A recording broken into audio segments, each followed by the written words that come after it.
মনে বাবলা পাতার কসলাই গাছে, বাবলা পাতার কসলাই গাছে, বাবলা পাতার কসলাই গাছে যাই না ঝুলে সাবানে, আমার মনের মহিলা যাবে কেমনে?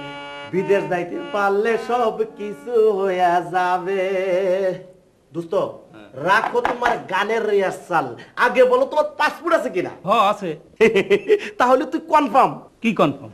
পুরস্কার আনতে তোরা আমি বিদেশ লয়ে যাবো। দেশে এত মিলনায়তন থাকতে, এত জায়গা থাকতে বিদেশ যাইব কেন পুরস্কার আনতে? আরে বৈচিত্র্য খুঁজতে।